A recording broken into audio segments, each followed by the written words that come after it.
Hi, everybody. Welcome into Sports Talk Chicago. My name's Jon Zaghloul. Great to have you here on Channel 59.3 BPOD TV and Roku. Big news today, the Bears are once again active in free agency. Plus, is Ryan Poles actually adhering to his plan for free agency and the draft? Talk about it in just a second.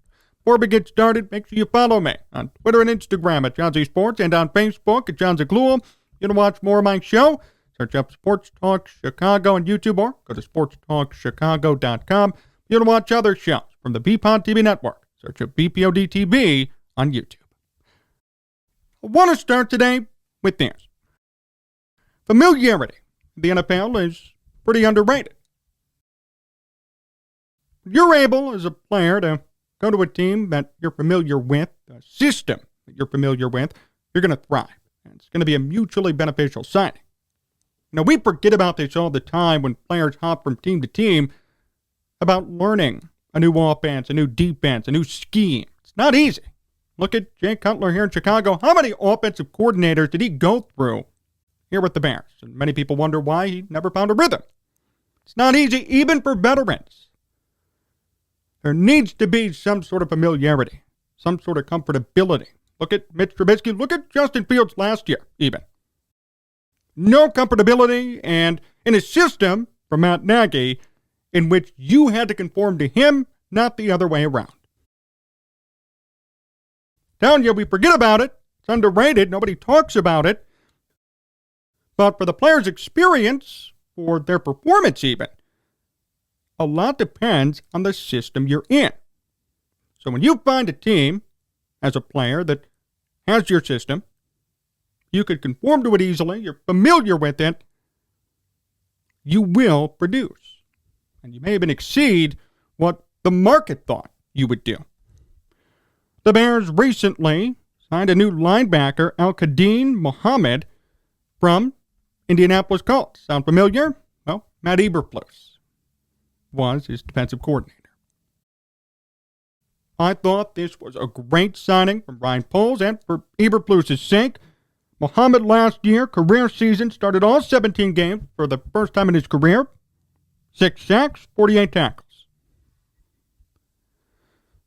Talked about this a lot when it came to the Bears signings. They've been shrewd, they've been short money, short deals, and frankly, I think they've been great. I mean, the wide receiver stuff is different. I think they've totally bungled that part of it, but defensively, the Bears have done exactly what they've needed to do.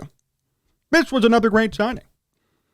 Muhammad knows Matt Eberflus, knows his system, and even though Eberflus may not be calling plays defensively, you'd have to think there's some familiarity with the scheme that the Bears are going to be using. 4-3. And Muhammad last year, really a career year. I mean, he's been around the NFL since 2017, but only last year did he start every game. Just the year before, never started one, actually. Last year, first opportunity to start every game, and look what he does. 6 sacks, 48 tackles. I love it. Now, look, it's not going to be some headline-making signing. We're not all going to freak out about it, but are the Bears in the business of winning next year? We've talked about this a number of times already. They're not. All the signings they've made, both offensively and defensively, are short-term, low-money deals. They're trying to get through 2022 at this point. They're not even looking to 2023, 2024 when it comes to signing players and keeping them around. All these players, for the most part, that they've signed are just for next year to sustain them. That's it. You know, you think about the past, a lot of signings the Bears have done, like think about at the beginning of the Ryan Pace era, the players who were there in Chicago, they all left pretty quickly once 2018 came around, and they were ready to contend. The personnel looked completely different from 2017 to 2018. Same with this year. It's going to look much different this season than last year, 2 years ago, when they made the playoffs. The Bears are switching their focus here. And all these signings indicate it. Look, I'm still not happy with the wide receiver position. And I feel like the Bears are going to address that in the draft. Hopefully, the guys they signed are being touted for no reason. But defensively, where the Bears had needs, getting rid of Khalil Mack, releasing Danny Trevathan, a lot of guys who just left. the Bears did a good job at finding replacements that did not cost a lot of money. Ogunjobi would have been a great replacement for Khalil Mack. I talked about it if he didn't fail his physical. But here's another good replacement on the linebacking and defensive end core in Muhammad. He can play both spots. Well, look, all take 17 games, 17 starts, meaning not injury prone, and even in the past, he's played every game, just hasn't started. 3 straight years of appearing in every single game. Last year started every single game. So you're getting somebody who's reliable, never gets hurt or rarely does. On top of it, showed off a lot of growth last year. Then, to make it better, he knows Matt Eberflus. Played under him for his whole career, pretty much. This was a solid move, and you'd have to think Eberflus himself played a role in recruiting Muhammad to come here. This is one of those signings where everybody could be praised. Really. I mean, there's no negative or downside in doing this. Again, small money, small length of contract. And it shows a significance when you have your own head coach and GM working together to recruit players like they did here. And he's a good player. And he's just about to peak right now. He's peaking as we speak. Last year was a great year for him. Now the Bears bring him in on a budget deal. Gets to play here in Chicago. Could replace, potentially, Khalil Mack. Not bad. I'll take it all day. And best of all, familiarity. Familiarity. He understands. He knows Matt Eberflus. Played for him his whole career. He knows what Eberflus expects out of him. And also what his defense may look like, or what the Bears' defense and their scheme may look like. This was a great signing. I have nothing but praise for this. Hopefully the Bears could find more people, actually, from the Colts. I mean it. There's nothing wrong in finding guys who know your system. Even if they aren't the biggest names, you know what? Colts defense was all right. They were top 10. I'll take it all day. I know last year was a bit of an aberration. 2 years ago, though, they were great. Last year, they were about middle of the pack. But obviously, Muhammad, despite being middle of the pack, overall as a team, he did great. He did very well. Career year. Great move by the Bears. Little money, little commitment, and he plays somewhere where he's familiar. That makes a big difference. Told you familiarity matters in the NFL. It may not seem like it, right? A lot of these guys are world-class athletes. They know how to conform quickly to a system. But I will say this, and we all know this here in Chicago. Look at what Matt Nagy did to both Justin Fields and Mitch Trubisky. More so Fields last year, actually. When you have a coach who has ego problems, and he's telling you, you got to conform to my system, well, it would help if you knew the system. Matt Eberflus doesn't seem like an ego-type guy, but still, regardless, there will be some sort of his system in the defense. You sign somebody who knows it, well, he already has a leg up on everybody else on the team. So that's great news. I want to comment on this, too. There's been a video circulating of Brian Poles from his press conference talking about his plan. Now, it came out last week, and I certainly wasn't happy with the Ogunjobi mishap. I wasn't even happy with the wide receiving signings the Bears had. But I can't really fault Ryan Poles for it. I'll explain why here. Poles said, frankly, in this press conference video, they want to build through the draft. And candidly, when you look at all these signings the Bears have accomplished, and when you look at the guys they let go, he isn't really lying. He's been pretty open, outright, and transparent as to what he thinks the Bears will do and the direction of the organization. And we see it here in this press conference video.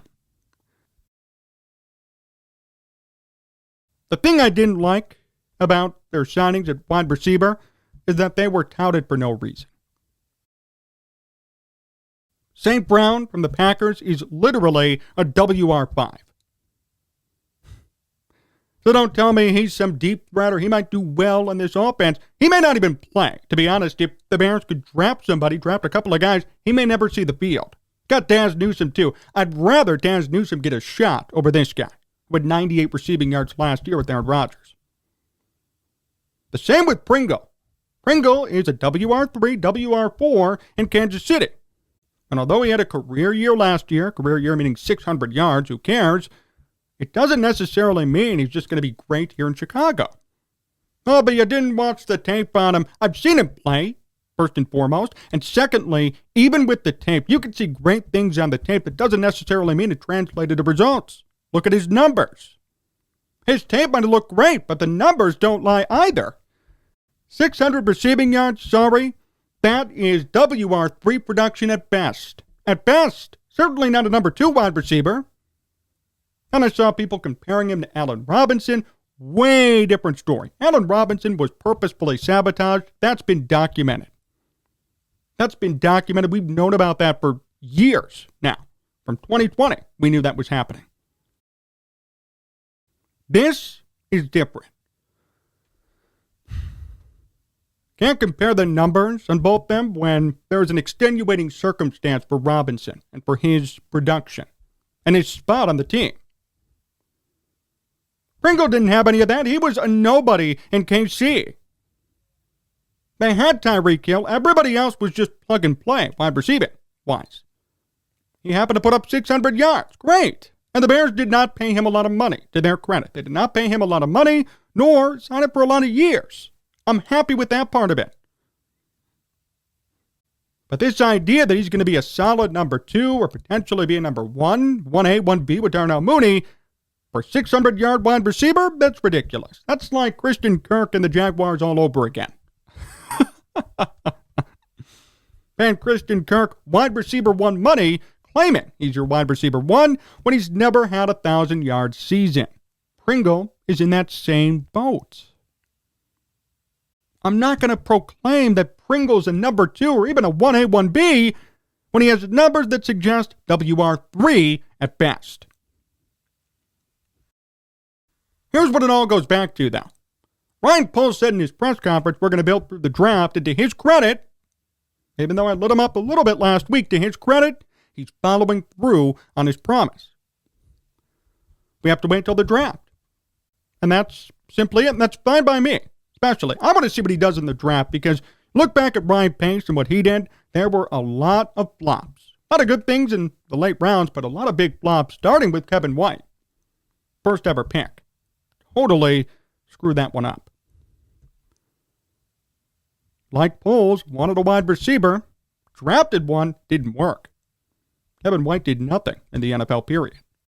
But based on these signings, based on who they have as part of their wide receiving core, it's obvious they need the draft. I'm giving Poles right now some leeway. Really, I am. I mean, I have not been too critical of him compared to other people. Trying to be as fair as I could be. Some of the signings have not made any sense, and not even that, some of the signings have been hyped up too much, to where the signings make sense, but the hype is out of this world ridiculous. The Pringle and St. Brown hype is just stupid. We're talking about WR3 and WR5s, and Bears fans and Bears media are making them out to be WR1s or 2s. No. I'm not going to call a guy with 98 receiving yards in a season, which is a career high, a WR3. No. He's your 5th guy on your depth chart. And if the Bears go out and draft somebody, he may never play. Remember, he was already paid his guaranteed money with the signing bonus, so he could very much be cut by opening day.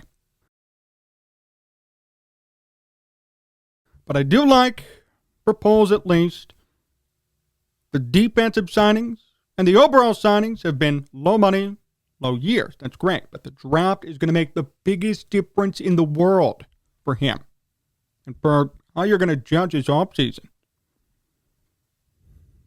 Because again, it's obvious the Bears need to develop Justin Fields. They need to build around him. That was promised, too, by Poles and by Eberflus as well.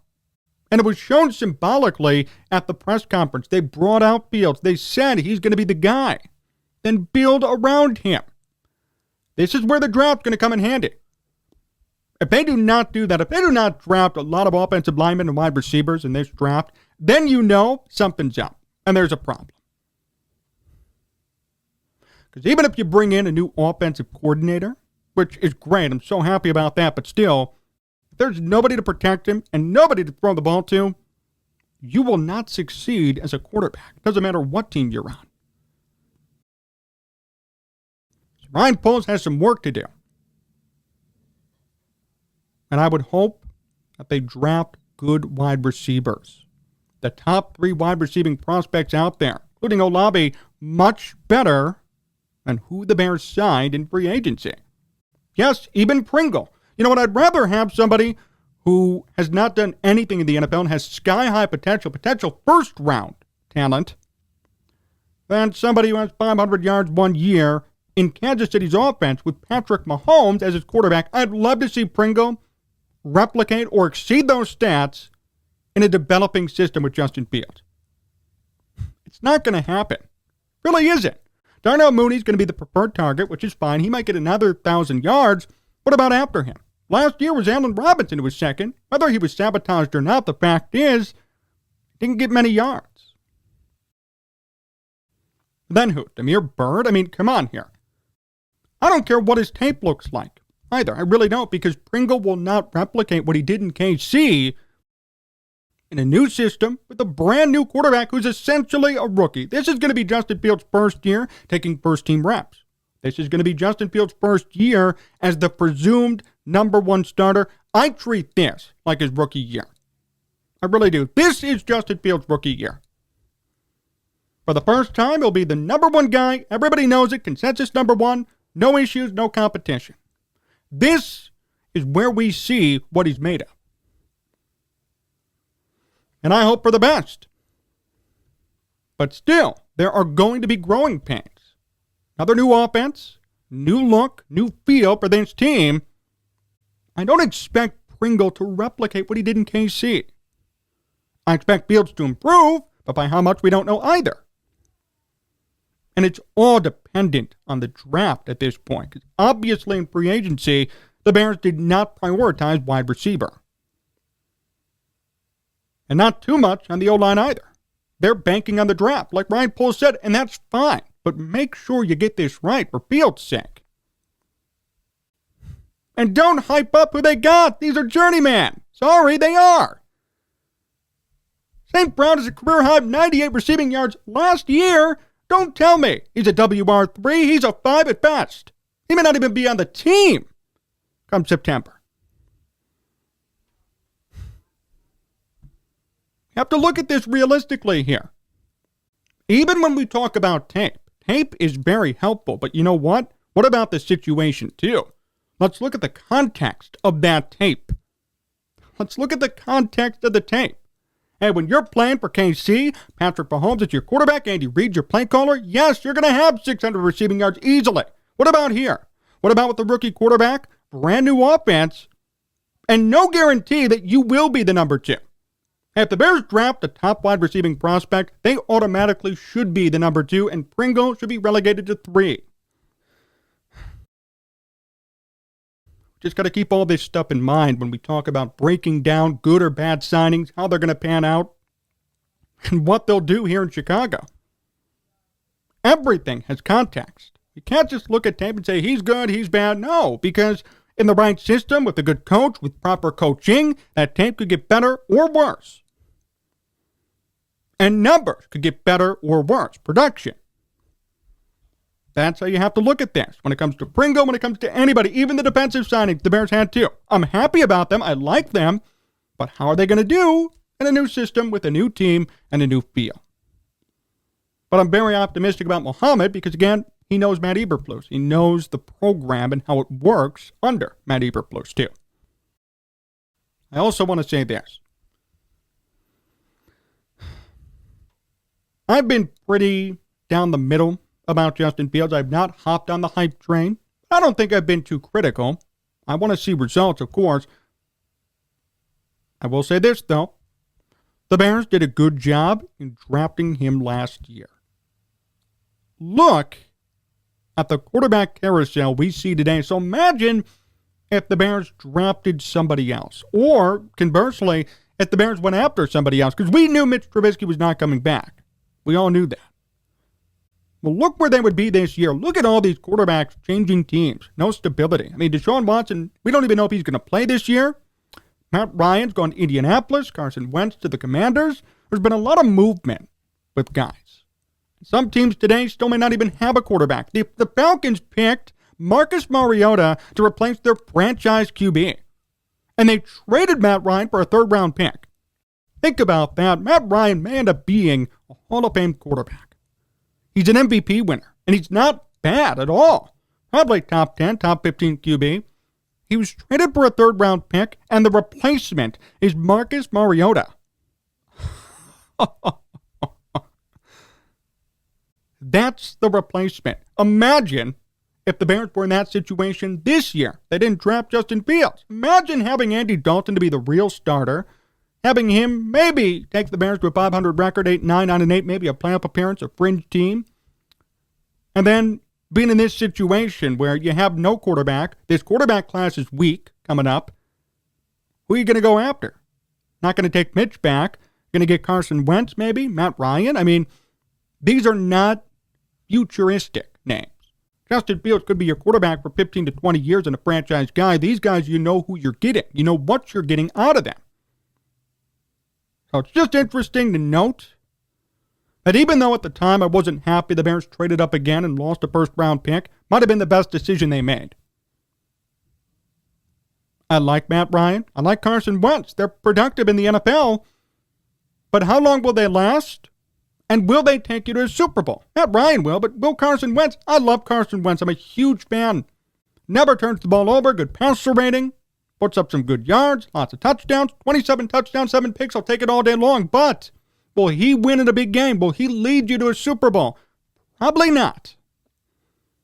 And if the Bears were stuck with him or Andy Dalton for year 2, whatever it might have been, it would not have worked out in the best way for this organization moving forward. They would have been stuck with some veteran quarterback. Would have been respectable, to say the least, but not a Super Bowl. Would have been in the middle of the pack every year fighting for a wild card spot and getting eliminated round 1. I'll give Ryan Pace credit for that. Not going to give him credit for the fact that Nick Foles made a $3 million roster bonus last week, but I'll give him credit for the fact that today the Bears have somewhat of a franchise quarterback that they can try and build around and help. And it's up to Fields to perform. But you know what? I'd rather take the risk and roll the dice and bring in somebody where you know it's going to be 9-8. I'd rather even be a bottom feeder for a year or two than know you're going to be at the top than always be 9-8 for 3 straight years. Look at the Dolphins. Dolphins every single year. 9-8 before the 17-game schedule. 8-8, 10-6, 6-10, 9-7. For years they've been mired in mediocrity or pretty much level play, average play. They've made the playoffs, they've lost. They've gone through a number of head coaches. Tony Sparano, Adam Gase, Brian Flores. Different quarterbacks, too. I mean, we think back to the early 2000s even. You know, Chad Pennington, right? They've gone through a lot of guys. Chad Henne, Tua, Ryan Tannehill. I would not want to be that organization.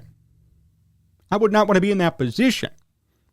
So, to the Bears' credit, they did a good job in at least rolling the dice and thinking of something. They have a young quarterback prospect who is somewhat well regarded and has the potential to do something in the NFL. We don't know what yet. We don't know how great he's going to be, but there's potential. And I'd rather have potential than be a middle-of-the-pack team every year fighting for a wild card spot than getting eliminated. There's no progress there. There's no way to measure growth. You're stuck in the middle. If I were the Bears, I wouldn't really like that either. So kudos, I guess, to Ryan Pace. There's one good thing he's done, but then again, he's in Atlanta now, and look what happened. No more Matt Ryan. Bring on in Marcus Mariota. So I guess Ryan Pace is back to his old antics, too.